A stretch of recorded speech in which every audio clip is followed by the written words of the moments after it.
I consider myself primarily a fiction writer, but since I am in Nicole Walker's poetry class and Lawrence Linhart's nonfiction class, I will be reading some poems and passages from a personal essay that I wrote. So, this is called Melancholy Litany. Hot, crushing, stifling womb, I was made in this. Do not blame my mother. She did not know. I am disfigured. I am quiet as dense fog. I am a shriveled cactus. I am unadorned, devoid of gold and silver. I am a melancholy litany. My face is a Picasso masterpiece. Lopsided mouth, rugby nose, knobby forehead. It is an asymmetrical plane fit to behold in a chilly museum full of echoes. The people approach. They stare. Sometimes when the sun's heat warms my back, I pretend I'm being hugged. Sometimes when I see people hugging, I am filled with a torment and I want to shatter their gentleness. My virgin body pines to be grasped and licked and to feel musky weight upon it. I am not a dewy flower, but a sad weed. Still, my dark-hued bud will unfurl and lead towards the sun. Come, and I will show you the parts of me that are like any other woman.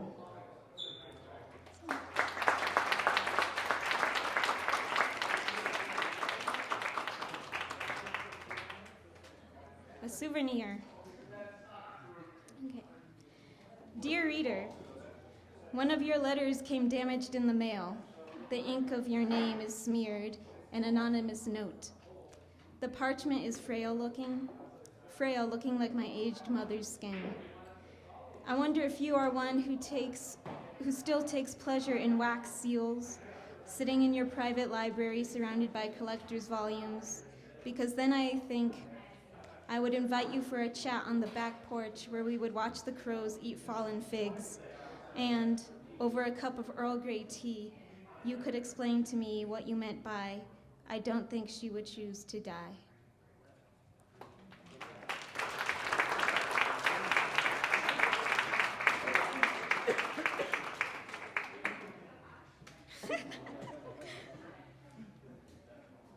Longing. I did not think she would reply. Years of reading her words, nouns that startle me, adjectives that whisper in my ear, have made me vulnerable. I guard her letter in my breast pocket, pat it when I feel I am cascading down a waterfall, and it satiates my need to touch her for a moment. I wish she were this letter, reopened so frequently the folds are turning soft, growing weak and about to tear. I wish it were she, like this, in my ready hands.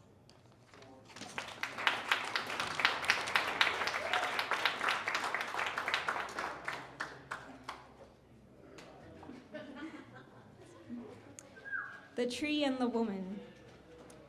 The tree craves her company. Its rough brown bark seems to quiver as a cat's skin when stroked. The breeze reveals the silver undersides of its leaves.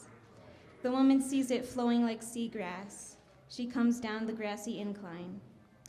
Her hands firmly grasp its branches. Toes curl around bark.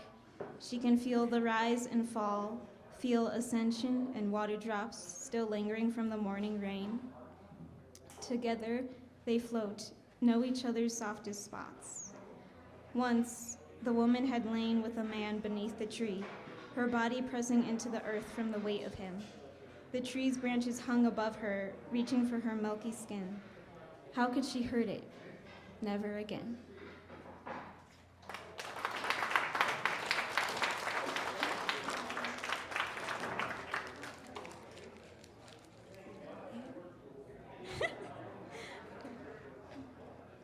So this is my last poem that I'm going to read. Give me this. Give me a cottage in the woods with cottontail rabbits. Give me your wet mouth. Give me stargazer lilies. Give me cubic zirconia. Give me cubic zirconia.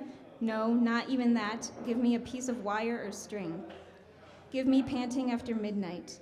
Give me your neck, so white and smooth I have to bite it. Give me high heels that fit. Give me curry and naan, sliced Fiji apples, and chicken parmesan. Give me Thai iced tea. Give me bike rides in the rain. Give me the Beatles. Give me a private library with a wheeled ladder. Give me Los Angeles on a Friday night. Give me an orange tabby cat. Give me grapefruit-scented soap. Give me candy, and before it is gone, give me some more. Give me a queen bed in the middle of a room. Give me the raised veins traveling down your arms and into your hands. Give me this, and for once, I will stop hurting.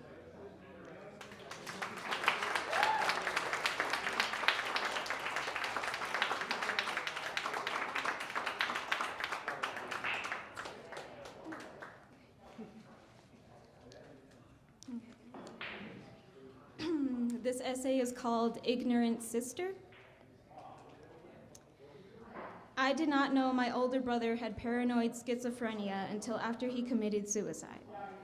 I read it in the doctor's notes I found amongst his belongings, which I had picked up from the Tempe police substation. I never saw him have an episode, and my family members who knew about it decided it was best not to tell me. I knew he was depressed and troubled. He had been hospitalized for depression 3 times in 2010, the year he died, but I did not know what led him to be admitted, the extent of his sense of hopelessness and worthlessness, until I'd become the owner of his possessions. His name was Ian. He and I were 8 days off from being exactly 10 years apart. The only images I have of him as a young boy are from photographs and home videos filmed in the 80s. In some of the photos, he is holding me, a boyish, chubby 1-year-old, and I wish I could know how he felt about me then. Did I bring respite by saving him from being the sole object of my parents' attention? Or was I a threat, taking something he didn't want to share? Later on, it was clear that he loved me, but the distance in our ages prevented us from being close. A 16-year-old has better things to do than hang out with his little sister. But still, there were moments when we would spend hours in each other's company. We loved playing video games on his SNES and Nintendo 64. Mario Kart 64 was our favorite. I could play well enough to offer decent competition. I would also watch him for hours playing Donkey Kong Country and Star Fox 64, amazed at his skill. In the winter, when we lived in New York, he helped my brother and I build snow forts, shaping tunnels and chambers we never would have managed on our own. My younger brother Aidan is my best friend. We are twin-like. When we were young, people would often ask my parents if we were, and they were always surprised to find out we were 28 months apart. Not only did we look alike, we also still have, the same personal tastes, such as with music and food. At buffets, we would come back to the table with identical plates. Apart from being in school, we were always together. Looking back, I feel bad that Ian did not have a relationship like Aidan and I, and that he was alone for so long before we were born. This is what I remember about Ian. He had a sweet tooth. Instead of slowing down for speed bumps, he would hit the gas so we would land hard on our butts and he would laugh hysterically. He had a strikingly genuine smile, even when it wasn't genuine. He didn't like the first 2 Iron Man movies because they weren't true to Stan Lee's original comics. He drunk and drove one night, totaled our dad's car, and spent the night in jail. He was an atheist, but I think he wanted to believe. He dropped out of college, throwing away a full-ride scholarship. He kept in good shape, but used unwise exercising methods like jogging with a backpack full of bricks. He started smoking pot when he was 15. He didn't like our Jack Russell, whom I adored. He read Stephen King novels. He read Kafka. He once told Aidan and I that he would fight the pit bull that lived down the street to the death if it ever came after us. He was always telling me to drink more water. He would sleep until noon. He was obsessed with music. He forced Aidan and I to listen to jazz. He stripped the paint off his bass guitar and sanded it down and oiled the wood. I think it is beautiful. He told us not to believe Dad's bullshit. He told us inappropriate jokes. He theorized about human behavior and would explain his ideas to me, which I did not understand. I am afraid that Aidan will get hit by a car or diagnosed with a terminal illness and I will be an only child, and without the person I love the most. When I lived with him and he didn't come home at his usual time, I would panic, instantly fearing the worst. Many times I called him and lied, saying Dad wanted to know where he was. After Ian's death, I searched through all my memories, looking for events that contributed to his depression and signs that I should have seen. I thought back to the period before my parents' divorce when I was around 7 years old. My mom and dad had fought frequently, but I only recall a few incidents. Seeing my mom cry for the first time, my dad jumping onto the hood of our car to stop her from leaving, the sound of his scream as she nearly ran over his face. What had Ian seen that I hadn't? Something about my parents' unhealthy marriage caused strange behavioral patterns in us. Ian had written in his journal that he only had 2 friends. For a long time, I had none. Aidan tells me how he struggles with starting conversations, thinking about it for days before he finally says something or decides not to say anything at all. We can't seem to manage to hold on to friendships. We are abnormally solitary, watching lighthearted companions and lovers walk down the street and pining for what we don't have. What hurt me the most, filtering through the past, were the missed opportunities. I cry when I think how time machines do not exist. I should have called him. I should have hugged him. I should have let him read my poems when he asked. But I was so embarrassed back then. I was so shy. I was absorbed with my own loneliness. If only I had had the strength, knowledge, and determination I have now, then at least I would have known I did the best I could in telling him I wanted him to stay. I berated myself for not being proactive in helping him. I never told him I loved him. I didn't seek his attention. It wasn't my fault he died, but I sure didn't do much to help him. I think of Ian as part of the 27 Club, but realistically he can't be because he wasn't famous. Near the end of my junior year in high school, my mom called me and told me Ian was in a psychiatric hospital in Oregon for his depression. Oregon, I asked, incredulous. Why? He wanted to be around trees. I told my dad the news and he sat Aidan and I down for a talk. These rarely occurred. Don't be surprised if he hurts himself, he warned. I raised my eyebrows. Hurts himself? Yes. I took this to mean cutting his wrists like the girls in my high school or some other form of self-injury that did not include death. My dad had not clarified and I had failed to ask exactly what he meant. I was approaching adulthood but was still blind. Ian helped keep me in the dark. I called him after he was released when he was living in Los Angeles with my grandparents. It's actually not as bad as it sounds, he said, with a laugh. He sounded so happy. It was the way he sounded when he told me an obscene joke from Chappelle's show, when he talked about the wonders of the solar system, when he explained to Aidan and I the dynamics of his bass guitar. It registered so deeply in my head, it's one of the easiest vocal memories for me to recall. I believed him, or at least was so relieved I accepted it without questioning. It's the worst mistake I've ever made. The doctor's notes were from the hospital in Portland, Oregon, spanning from February 15th to April 10th. Quite a few pages contained the information Ian had told the psychiatrist during his therapy sessions. The night before his admittance, he had been walking along a river, finally overcome by the torment in his head. He took a large amount of Benadryl, but vomited it up. Then he jumped into the river. The water was cold, very cold, like Lake George in autumn. I think it was the sudden temperature change, this coldness, that shocked him out of it. I can feel it, that frisson of electric fear that made him think, no, I don't want to die, because I felt it one night when I was walking home, not suicidal, but uncaring whether I lived or died, and was nearly attacked by a man in dark clothes. It's like being forced to live, shocked by a defibrillator. So my brother got out of the water.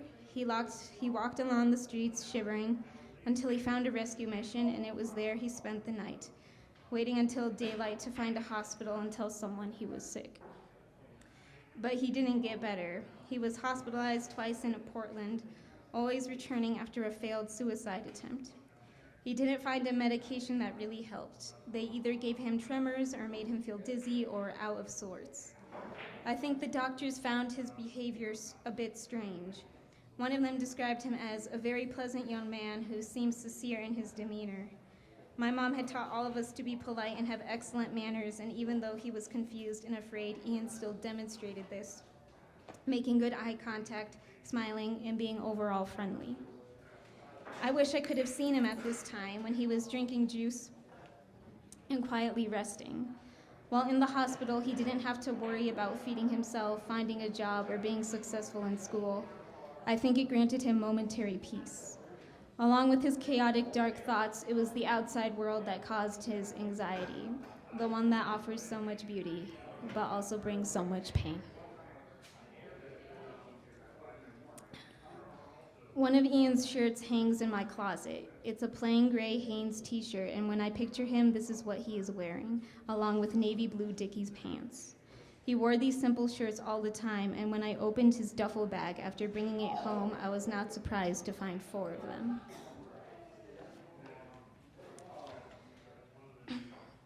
Ian thought he was ugly, but he was mistaken, warped by his self-hate. He reminds me of a Mexican Bob Marley, and seeing as Marley had children with 7 different women, I think the ladies must have found the singer very attractive, fame aside. Also, one day Ian was picking Aidan up from elementary school, and a woman in the next lane rolled down her window, looked at Ian, and yelled, "Hey, she wants to fuck you," pointing to her friend in the passenger seat. I have a dream. It will go unfulfilled, but it makes me happy nonetheless. Ian and I live in the Pacific Northwest. We have a small brick house with wooden floors and a wall of French windows, letting in plenty of light.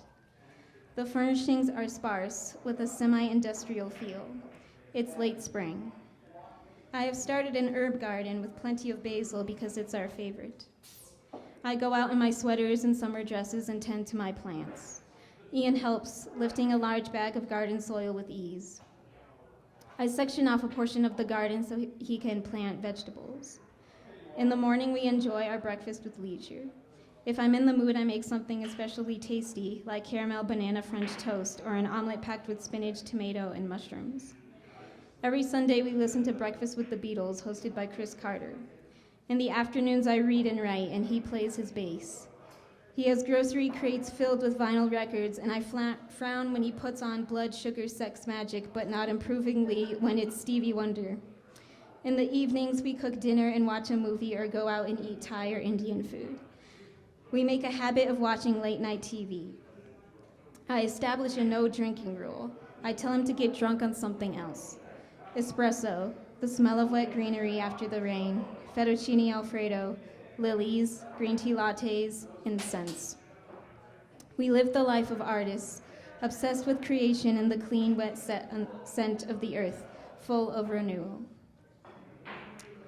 If Ian saw Aidan and I now, I think his jaw would drop and he would say, "Who the hell are you guys?" I think he saw us as goody-goodies, and mostly we were when he was alive. He would be surprised Aidan has smoked weed and listens to 311 and Sublime, and he would be even more surprised I introduced Aidan to 311 and Sublime. He would be surprised we're atheists. He would be surprised I have anxiety attacks. He would be surprised I wear lipstick and dress like an adult and that the only shirts Aidan wears are band shirts. He would be surprised I pay rent without our parents' help. He would be surprised I'm getting a master's degree, not because he wouldn't think me capable, but because I am old enough to do so. He would be surprised I still cry at night when I think about him. He would be surprised he is my muse.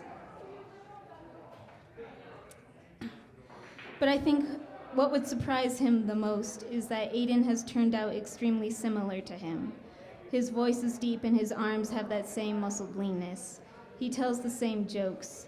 He'll buy a package of oatmeal cookies, then eat the entire thing in 1 or 2 days. He has Red Hot Chili Peppers and Nirvana posters plastered on his bedroom walls. He plays Ian's bass. He has the same gait. Some people say the dead can watch the living, and I do not believe this. But if I knew it to be true, I would want Ian to know that he is not being replaced. His behaviors and morals and personal tastes have just been adopted to keep him around. Thank you.